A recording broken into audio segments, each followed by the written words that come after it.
Hi hello welcome to PCW news. త్వరలో ప్రపంచమంతటా కూడా క్రిస్మస్ పండుగ జరుపుతున్న వేళ క్రిస్మస్ అంటే ఒక సందడి, ఒక ఆనందం, ఒక సంతోషం అని భావించే మనమందరం కూడా ఇక క్రిస్మస్ యొక్క సందేశాన్ని మనకు అందించడానికి మన మధ్యలో ఊరుగల్లి ప్రీత కాపరి మహా డాక్టర్ ఉర్మిళ బాల తల్లి వారు ఉన్నారు. వారి ద్వారా ఈ యొక్క క్రిస్మస్ అంటే ఏమిటో ఈ యొక్క వారి మాటల్లో తెలుసుకొని ఈ యొక్క క్రిస్మస్ పండుగను మనం విజయవంతంగా జరపడానికి ప్రయత్నించేద్దాం. ముందుగా ఈ యొక్క ప్రీత కాపరి గారికి క్రిస్మస్ పండుగ శుభాకాంక్షలు తెలియజేస్తున్నాం. PCW టెలివిజన్ వీక్షకులందరికీ క్రీస్తు జయంతి శుభాశీస్సులు అందజేస్తున్నాను. కాలము పరిపూర్ణమైనప్పుడు 2024 సంవత్సరాల క్రితము దేవాది దేవుడు మానవుడైన శుభవేళ, ఆశీర్వాద వేళ, అనుగ్రహాల సమయం. దేవుడే మానవుడైనాడు. మనల్ని మాధవుడిగా, దేవుడిగా చేయటానికి ఇది గొప్ప అద్భుతమైన విషయం. మనము దేవుణ్ణి తెలుసుకొని దేవుని దగ్గరికి పోవాలని ప్రయత్నంలో ఏ ధర్మము, ఏ మతము కూడా దేవుణ్ణి చేరలేకపోయింది. కాబట్టి దేవుడే స్వయాన ఆది యందు వాక్కు ఉండెను, ఆ వాక్కు దేవుడే ఉండెను, ఆ వాక్కు ద్వారానే సమస్తము సృష్టింపబడెను అన్న ఆ వాక్కు రూపములో ఉన్న దేవుడు మొట్టమొదటి ఆత్మ రూపములో, రంగు రూపము ఆకారం ఏది లేదు, ఆయన వాక్కు రూపమైనాడు. ఆ వాక్కు రూపంలో కూడా మనం పాత నిబంధన అంతా కూడా వాక్కు రూపము.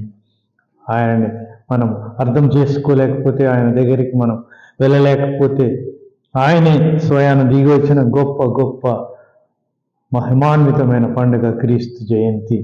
కనుక మీ అందరికీ నేను క్రీస్తు జయంతి శుభాశీస్సులు అందజేస్తూ, ఇది మనందరికీ భారతదేశం మొత్తము, తెలంగాణ రాష్ట్రం, వరంగల్, కాచిపేట, హన్మకొండ వీక్షకులందరికీ ప్రత్యేకంగా నేను శుభాశీస్సులు తెలుపుతున్నాను.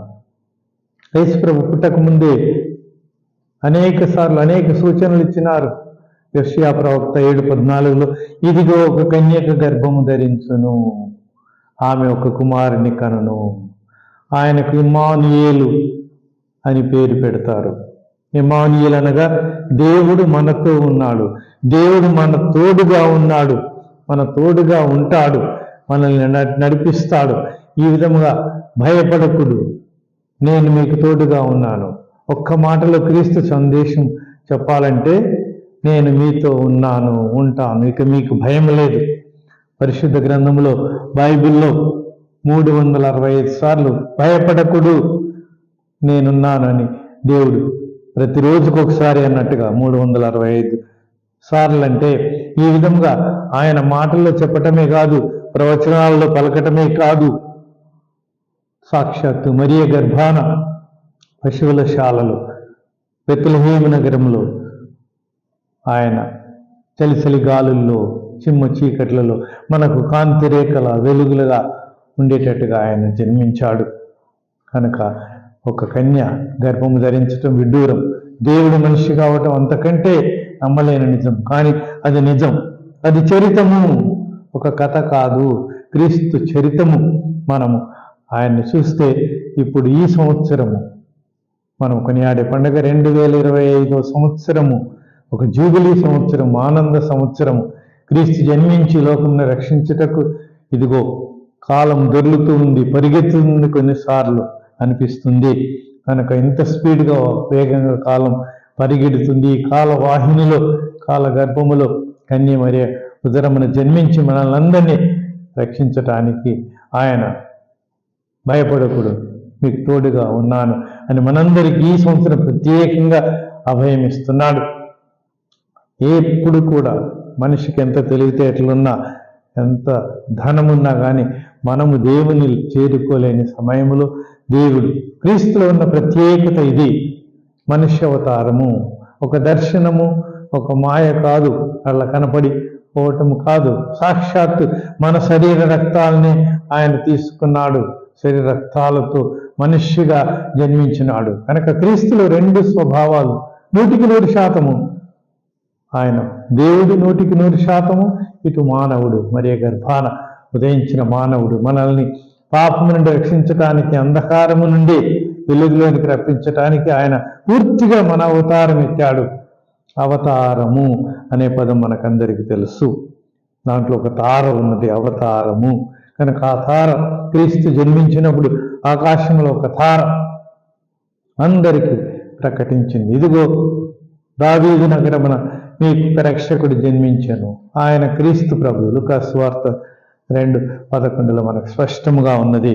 కనుక ఈనాడు ఇన్ని ప్రవచనాలతో కూడిన ఈ ప్రవచనము నెరవేరిన శుభవేళ మనమందరము పాపము నుండి రక్షించబడటానికి ఈ లోకమే నందనవనము కావాలని, ఆదిలో మనం పోగొట్టుకున్న ఏదేని వనము, దేవుడు ఆదాము యెవలతో ఉన్నాడు. ఆయన వారితో షికారుకు కూడా వెళ్ళాడు ప్రతిరోజు చల్లని గాలిలో.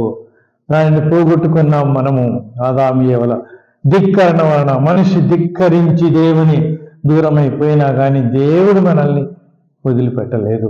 కనుక మరల కాలము పరిపూర్ణమైనప్పుడు 2024 సంవత్సరాల క్రితము దేవుడు మనిషిగా అవతరించిన గొప్ప గొప్ప పండగ, ప్రపంచములో అన్ని దేశాలలో కొనియాడబడే పండగ ఇదొక్కటే అని మనం ఘంటాపథంగా చెప్పవచ్చు.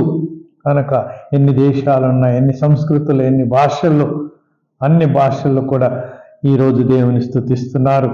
ఆనాడు యేసుప్రభు జన్మించినప్పుడు పరలోకము భూలోకము కలిసిపోయినాయి. విడిపోయిన మనుషులు దేవుడు కలిసిపోయినారు.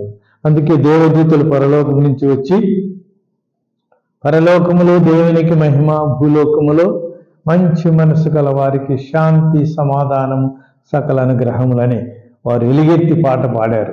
కనుక క్రిస్మస్ ఎంత ఆనందం అంటే పాటలు పాడే పండుగ ఇది. మాటల్లో చెప్పలేని ఆనందాన్ని పాటల్లో చెప్పే గొప్ప పండుగ. పాటల్లో కూడా చెప్పలేనివి మన నృత్యం ద్వారా, ఇంకా మన కళల ద్వారా దాన్ని వ్యక్తపరచాలి. కనుక అందరము సంతోషించి చేసుకునే పండుగ, ప్రపంచంలోని అందరూ కూడా అందరితో కలిసి.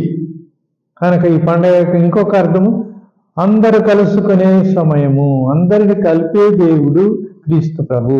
మనం జాతులుగా, దేశాలుగా, భాషలుగా, ఇంకా మన దేశం